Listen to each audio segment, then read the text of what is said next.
ఇంకొకటి ఇప్పుడు negative mind set ఒకటి, లిమిటింగ్ బిలీఫ్స్ అంటారు కదా, అంటే నేను చేయలేను అని చెప్పేసి ఒక థాట్ వస్తుంది. వాటిని ఎలా ఓవర్కమ్ చేయొచ్చు ఈ విజువలైజేషన్తో? There is a popular saying, if you believe that you can, you can. If you believe you can't, you're right. So belief system అంటే ఏంటంటే,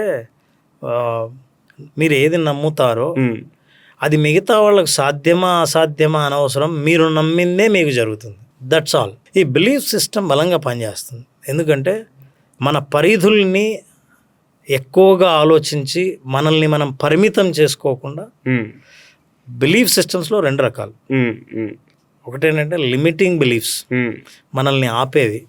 రెండవది ఎంపవరింగ్ బిలీఫ్స్. లిమిటింగ్ బిలీఫ్స్ ఏం చేస్తుంటే భయాన్ని సృష్టిస్తాయి. అయ్యో ఇది జరగదు, ఇలా అయితే అవ్వదు, మన వల్ల ఏమవుతుంది, ఈ బ్యాక్గ్రౌండ్ ఉంటే మనం సాధించలేము, ఇవన్నీ లిమిటింగ్ బిలీఫ్స్. ఎంపవరింగ్ బిలీఫ్స్ ఏమంటే ఇలా చేస్తే సాధించవచ్చు, ఆయన సాధించింది నేను ఎందుకు సాధించకూడదు, ఇది empowering belief. Empowering belief system మనిషి యొక్క లోపల దాగి ఉన్న శక్తుల్ని బయటకు తీయగలదు. లిమిటింగ్ బిలీఫ్స్ ఉన్న వాటిని కూడా, మీకు చిన్న ఎగ్జాంపుల్ చెప్తా, చాలామంది ఈ ప్రోగ్రామ్ చూస్తున్న వాళ్ళు కనెక్ట్ చేసుకోవచ్చు. నాకు వచ్చే చాలా క్లయింట్స్ కేసులని చూసి చెప్తున్నాను.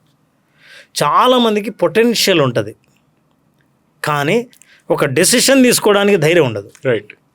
వాళ్ళ ఇంట్లో వాళ్ళు వైఫో హస్బెండో చెప్తుంటారు, అరే నువ్వు ఇండిపెండెంట్గా బిజినెస్ స్టార్ట్ చేస్తే బ్రహ్మాండంగా చేయగలవు, జాబ్ మానేసి చేయొచ్చు అంటే, అరే నీకేం తెలుసు, అసలు తమాషా అనుకున్నావు, అసలు బయట జాబ్స్ లేవు, బిజినెస్ లేదు.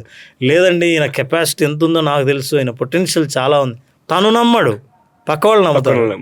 ఆ నమ్మకం లేనప్పుడు మీరు బిజినెస్ పెట్టినా ఫెయిల్ అవుతారు. కానీ పక్క వాళ్ళకి ఎంత ధైర్యం అంటే, నీ స్కిల్లే నాకుంటే ఈ రోజు నేను ఏ రోజు స్టార్ట్ చేసేవాడిని అని అంటుంది.